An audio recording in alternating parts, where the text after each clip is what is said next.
नमस्ते, अभिवादन आपका इनोसेंट इन्वेस्टर के इस नए वीडियो में। दोस्तों, जब हम निफ्टी को देखते हैं वो अपने ऑल टाइम हाइस पे इस वक्त ट्रेड कर रही है। नीचे के लेवल से बहुत बड़ा मोमेंटम आया है। जिसने इस फॉल में भी पार्टिसिपेट कर लिया था गलती से, उसको भी बाजार ने एक बढ़िया रिटर्न ला कर दिया है। अगर उसने पेशेंस दिखाया है, अगर उसने स्मार्ट तरीके से होल्ड किया है, स्मार्ट तरीके से बाइंग की है नीचे के लेवल पर। लेकिन ये तो बाजार का एक पहलू था, जो कि बेस्ट केस सिनारियो है कि अगर आप बाजार को समय देते हो तो बाजार आपको पैसा देती है। लेकिन रिसेंटली दो डेवलपमेंट्स ऐसे हुए हैं जिन्होंने हमारी आंखें एक बार फिर से खोल दी कि बाजार इतनी आसान है नहीं जितनी हमको अपने चार्ट पर दिखाती है। मतलब इस बाजार के अंदर कितने दर्द छुपे हैं, इस पॉजिटिव मोमेंटम के अंदर कितने दर्द छुपे हैं, हम आप सब एक बार के लिए डिकोड भी नहीं कर सकते। मैं बहुत छोटा सा एग्जांपल ले रहा हूं, आपको आगे भी एग्जांपल दूंगा। अभी रिसेंटली न्यूज़ आई आइडिया से रिलेटेड, बिरला साहब यहाँ पर इस्तीफ़ा दे रहे हैं और देखिए स्टॉक में कितनी भयंकर गिरावट आ गई। अप्रॉक्सीमेटली 40% के आसपास स्टॉक टूट गया। नीचे के लेवल से रिकवरी आई है तो सरकार के आश्वासन देने पर सरकार की तरफ से कुछ ढील दी गई, इस कारण नीचे से जो है वो रिकवरी हमको देखने को मिली। लेकिन वर्स्ट पार्ट यहाँ पर ये है कि जो रिटेल इन्वेस्टर है वो इस रिकवरी में पार्टिसिपेट नहीं कर पाया।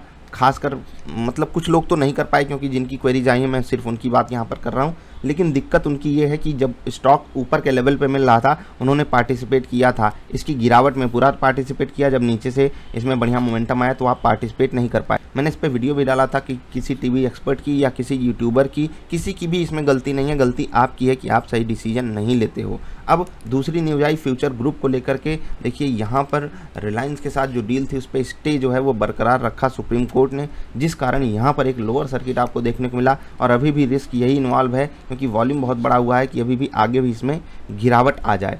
इन दो स्टॉक्स को आप देखोगे, इवन फ्यूचर ग्रुप के और भी स्टॉक्स हैं, future supply chain, future enterprise limited, वहाँ पर भी बड़ी गिरावट ही आई है। और फ्यूचर ग्रुप का हाल जानकर या फिर आइडिया और वोडाफोन का हाल जानकर कुछ लोगों को बहुत तकलीफ हुई। जो लोग स्टॉक लेकर बैठे हैं उनको तो इतनी तकलीफ हुई, पूछ रहे हैं कि सर ये हो जाएगा वो हो जाएगा, ऐसा तो नहीं हो जाएगा। प्लस अगर आप छोटे बैंकों को देखो तो बंधन बैंक हो गया, आरबीएल बैंक हो गया, ठीक है, डीसीबी बैंक हो गया, इनको बहुत बड़ी प्रोविजनिंग करनी पड़ रही है, वहाँ पर भी गिरावट है। तो बाजार जो ये ऑल टाइम हाइज पे अपना खेल हमें दिखा रही है, इसके पीछे दर्द तो बहुत छुपे हैं। लेकिन उस दर्द के पीछे जो असली कारण है वो हमारा है कि हम खुद पे भरोसा नहीं करते। और खुद पे भरोसा करने का मतलब मैं ये कभी नहीं बताता हूँ कि आप कोई भी चीज़ जाकर किसी भी रेट में खरीद लो, कह दो कि मेरा मन था मैंने खरीद लिया। अगर मैं कहता हूँ किसी टीवी एक्सपर्ट को मत सुनो, तो आपकी भी जो थिंकिंग आ रही है ना टीवी एक्सपर्ट को देख करके आ रही है। तो अब आप अपनी थिंकिंग कैसे बना सकते हो उसको बताऊँगा। लेकिन उससे पहले यहाँ पर जो मैंने आपको दर्द दिखाया ना, उस दर्द के अलावा भी कई दर्द हैं। एफएनओ में ट्रेड करके, फ्यूचर्स में ट्रेड करके बहुत से लोगों को बहुत तकलीफ हुई है। ऑप्शन बाइंग करके, इवन ऑप्शन सेलिंग करके भी बहुत लोग बुरी तरीके से पिट जाते हैं, उनको दिक्कत हो जाती है। क्योंकि लोग सोचते हैं कि ऑप्शन सेलिंग करेंगे तो प्रोबेबिलिटी हमारे साथ ज़्यादा है, लेकिन फिर भी अगर आप रिस्क रिवार्ड नहीं मैनेज करोगे तो भाई साहब जाओगे काम से। और रिसेंट डेज़ में कम से कम पिछले 15 दिनों में ये डेवलपमेंट्स हमने होते हुए देखे हैं। क्योंकि बाजार सबको लग रहा था इतना तेज़ी से कैसे भाग जाएगी, वहाँ पर ऑप्शन सेलिंग करने वाले खासकर बैंकों में बुरी तरीके से पिटे हैं। और दूसरी चीज़, जो लोग बाइंग करके बैठे थे नेगेटिव साइड बाजार गिरेगी, उनको भी तकलीफ हुई है। मैं यहाँ पर ये नहीं कह रहा हूँ कि किसी को प्रॉफिट नहीं हुआ है इन सब चीज़ों में, लेकिन जिनको प्रॉफिट होता है उनको प्रॉफिट डाइजेस्ट कहाँ होता है। मतलब कि मैंने ये बात आपसे बार बार कही है कि 100 रुपये पे ख़रीदा हुआ स्टॉक हम 101 पे बेच देंगे, लेकिन 99 पे नहीं बेचेंगे अगर हम स्टॉप लॉस पे अपनी प्रैक्टिस नहीं करके बैठें। क्योंकि हमको लगता है कि भाई वो तो रिवर्स करेगा, वो रिवर्स करके 100 भी दिखा दे तो हम एग्जिट कर जाएंगे। लेकिन हम ये नहीं सोचते कि भाई अगर हमको 99 पे स्टॉक बेचना नहीं है तो हमने 100 पे ख़रीदा क्यों था। मैं इस बात पे इसलिए जोर दे रहा हूँ, केवल ट्रेडर्स के लिए बात हो रही है, इन्वेस्टर के लिए नहीं। इन्वेस्टर हर 5-10% की गिरावट में ऐड करना चाहता है स्टॉक को, वो अलग सिनारियो है। लेकिन यहाँ पर आप खुद सोचिए कि अगर आपको 100 पे ख़रीद के ये फील होता था कि 101 जाएगा, तो आपने क्यों 99 का वेट किया। आपको उससे पहले एग्जिट कर जाना चाहिए था। मैं तो कहता हूँ 5 पैसे पे एग्जिट कर जाना चाहिए। क्योंकि अगर हमको पता हो 5 पैसे नीचे भी जा सकता है तो हमको क्या करना चाहिए, नहीं लेना चाहिए, वहाँ पर इंतजार कर लेना चाहिए ना। 5 पैसे नीचे का एक बड़ी वैल्यू होती है। अगर आप 1000 स्टॉक लेकर बैठे तो 5 पैसे पे 50 रुपये होते हैं, पता है ना। 50 रुपये में बहुत कुछ हो जाता है। चलिए ये छोटी बात थी, लेकिन ध्यान रखिएगा इसका। अब हम स्टॉप लॉसेस को थोड़ा सा दूर क्यों रखते हैं, क्योंकि जो मार्केट की वोलेटिलिटी है उसको हम अवॉइड कर सकें। कभी कभी वीक बन जाती है, दिक्कतें हो जाती हैं, इसलिए हम लगभग आधे % 1% का स्टॉप लॉस रख देते हैं कि बाजार को एक मोमेंटम गिरावट ऐसे दिखा करके फिर भागना चाहती है। ठीक है, हम अपनी रिसर्च करके वो काम करते हैं। लेकिन अगर आप ऐसे ही ले करके बैठोगे, 100 से 101 जाएगा बेच दोगे, 100 से 99, 98, 97, 95 जाएगा तो वेट करते रहोगे, तो ये आपके लिए सबसे बड़ा खतरा है। ऑप्शन बायर्स इस चीज़ में बहुत बुरी तरीके से फंसते हैं क्योंकि उनको नहीं पता कि उनके खिलाफ समय भी चला जाता है। अब हम आते हैं इससे बचने का तरीका क्या है। बहुत तो सिंपल है।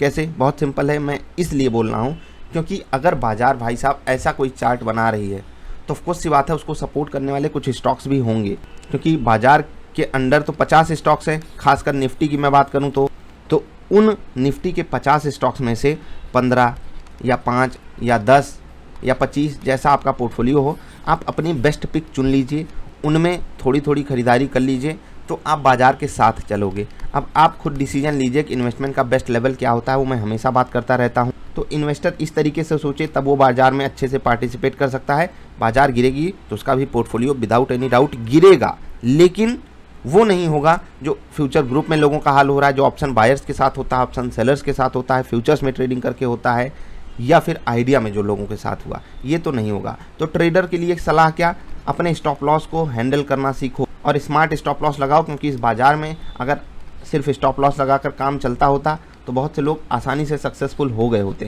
लेकिन ये भी आसान काम है नहीं। तो इस पर आपको क्या करनी पड़ेगी, प्रैक्टिस। कल मैंने एक वीडियो डाली थी, क्या डाली थी कि भाई साहब जो हमको गोल्ड मेडल दिख रहा है ना नीरज जी के द्वारा प्राप्त किया गया, वो बंदा आया दौड़ के बस फेंक दिया, भाला उतनी दूर जाकर गिरा, गजब यार गोल्ड मिल गया, बीसीसीआई ने 1 करोड़ का इनाम भी दे दिया, इसके अलावा भी उसको बहुत इनाम मिलेंगे।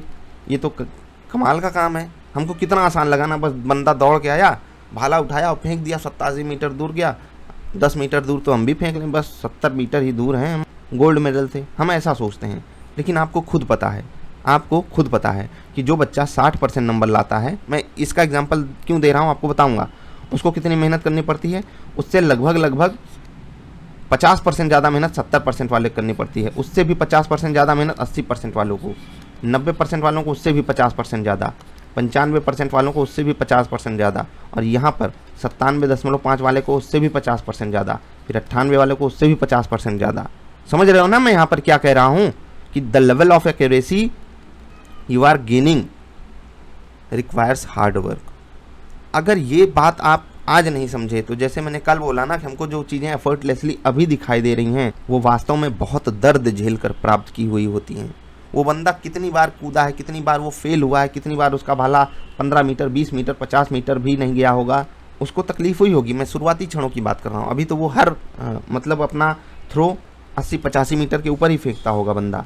लेकिन हमको हमारे परिवार वाले, हमारा समाज या हम खुद भी वही देखते हैं क्या जो बेस्ट की सिनारियो आज हो रहा है। जो बंदा आपको आकर प्रॉफिट दिखा रहा है, हमें बस उसका बाई सेल ऑर्डर दिखता है, अरे यार 100 पे खरीदा 110 पे बेच दिया, 10% का प्रॉफिट कमा लिया, देखते देखते कमा लिया, वीडियो बनाते हुए कमा लिया, घर बैठे कमा लिया, कुर्सी पे बैठकर कमा लिया। तो हम क्यों इतना घूमे टहले, हम भी खोलेंगे टर्मिनल और हम भी बाई सेल ऑर्डर लगा देंगे। आपको नहीं पता उसने कितनी प्रैक्टिस की है। तो शुरुआत आपकी भी यहीं से होगी। 50-60% हर बच्चा पा जाता है, फेल आजकल कोई नहीं होता। मतलब 50% एक्यूरेसी तो स्टॉक मार्केट में सबकी है, या तो बाई करो या तो सेल करो, उसके बाद ऊपर या नीचे ही जाना है। ठीक समझ गए। अब उसके बाद यहाँ पर आपकी मेहनत है, 50% मेहनत करोगे 60 पे आओगे, उससे 50% ज़्यादा मेहनत करोगे 70 पे आओगे, उससे 50% ज़्यादा मेहनत करोगे तब 80 पे आओगे। बस आपको कोशिश ये करनी है 50% से मेहनत करके यहाँ पर आओ, तुक्का मार के नहीं तो आप वहीं 50 के आसपास ही रह जाओगे। आपसे बेटर तो बच्चे परफॉर्म कर जाएंगे। अगर आप 10 ट्रेड लिए होते, एक बच्चे को आप 10 ट्रेड दिलवा दीजिए, देखिए उसको लॉस नहीं होगा। हमको लॉस क्यों होता है? क्योंकि हम फालतू होप बैठा लेते हैं ना, अरे चलो यहाँ पर वेट कर लेते हैं, प्रॉफिट जरा सा आया एग्जिट कर लेते हैं। ये मामला आप गड़बड़ बहुत बुरा करते हो, इसको सुधारो। ये सबसे ज़्यादा ज़रूरी है एक ट्रेडर की लाइफ में। प्रैक्टिस करते रहिए, और प्रैक्टिस कैसे होगी? अपने सेटअप पे होगी। सेटअप आपको बनाना है, वीडियो मैंने डाली हुई है। अब वो भी नहीं देखोगे, फिर कहोगे कि नहीं नुकसान ही हो रहा है, यहाँ मैं फंस गया, वहाँ मैं फंस गया। तो न्यूज़ वाले स्टॉक को पकड़ते क्यों हो? उसको अवॉइड करो। अभी क्या डिसीजन लेना हो मैंने वीडियोज़ में आपको बताया हुआ है। बाकी अगर आपकी रणनीति फेल हो गई तो आप इस इंतजार में ना बैठो को वापस घूम के आएगा, वो आपको नहीं पैसा देने आया है। फिर आपकी रणनीति फेल थी, बस आपके साथ थोड़ी सी किस्मत थी। तो जिनको किस्मत आजमानी है वो होल्ड किया करें। मैंने यही बात येस बैंक में 20 के लेवल पे बोली थी कि आप होल्ड करोगे आपको बहुत तकलीफ होगी, और आज वो 12 रुपये पे खड़ा है स्टॉक। फ्यूचर ग्रुप पे भी जाकर वीडियो देख लेना शुरुआत की, आपको सब बातें पता चल जाएंगी। मुझे कुछ कहना नहीं है, बाकी आप सब खुद समझदार हो। आप सब जानते हो कि स्टॉक मार्केट में हम सबको पैसा नहीं कमाने दिया जाएगा, क्योंकि हमारे खिलाफ पूरा का पूरा षड्यंत्र, पूरा का पूरा एक तंत्र चलता है कि रिटेल इन्वेस्टर की जेब में पैसा ना जाए। सिर्फ पैसा जाए बड़े प्लेयर्स की जेब में, वो बाज़ार को अपने हिसाब से चलाते हैं। तो जब हम अपनी चीज़ों पे अडिग नहीं रहेंगे तब तक वो हमें ऐसे ही तोड़ते मरोड़ते रहेंगे। वो हमें लालच दिखाते हैं, हमारे स्टॉक्स को बोलते हैं कि एक गाना लगा दो, कुछ ऐसा कमाल कि तेरा हो जाऊं। हम लोग बोलते हैं ना स्टॉक से, भैया कुछ ऐसा कमाल करो कि तेरा हो जाऊं। वो एक्चुअली स्टॉक नहीं करता, वो ऑपरेटर्स करवाते हैं कि हमको दिखाई देवा यार चलिए इस स्टॉक के हो जाते हैं। बस जैसे हम हुए उसके बाद फिर क्या होता है वो आप जानते हो। तो इस वीडियो का क्रक्स क्या है? इस वीडियो का क्रक्स सिर्फ यही है कि नई शुरुआत भी अगर हमको करनी है तो हम कर सकते हैं।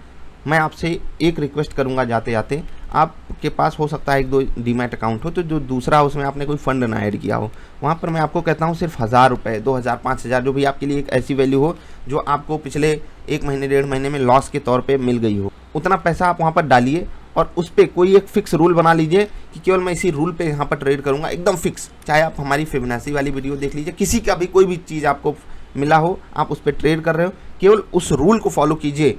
ये मत देखिए कि आप क्या दिमाग लगा रहे हो, उस रूल पे जो भी हो रहा है प्रॉफिट लॉस आप उसको बुक कीजिए, ठीक। चाहे फिबोनाची वाली वीडियो देखकर कर लीजिए, चाहे पिवट पॉइंट वाली वीडियो देखकर कर लीजिए, वॉल्यूम एक्शन ट्रेडिंग वाली वीडियो देखकर कर लीजिए, कोई भी वीडियो आप देखकर इस पर ट्रेड करके देखिए, आप दंग रह जाओगे। 15 दिन के अंदर आपकी परफॉर्मेंस कितनी ज़्यादा इंप्रूव हो गई, परसेंटेज टर्म्स में देखोगे आप एक हैंडसम रिटर्न वहाँ पर कमा रहे होगे। अगर बाजार बहुत ज़्यादा वोलाटाइल नहीं है तो, अगर बाजार वोलाटाइल हो भी गई तो आपको कभी ऐसा लॉस नहीं होगा कि आपकी रातों की नींद हराम हो जाए, कि आप अपनी फैमिली की भी नींद हराम कर दो, सबको गाली गलौज करते रहो कि भैया ये हो गया वो हो गया, सर फोड़ दूंगा। मैंने देखा है ऐसे लोगों को, मैंने देखा, एक्सपीरियंस किया है, इसलिए आपको बताता हूँ। ये अपने साथ मत होने दीजिए, रातों की नींद मत हराम कीजिए, वरना जानते हो क्या होता है, बीमारी आप अंदर अलग से पालने लगते हो।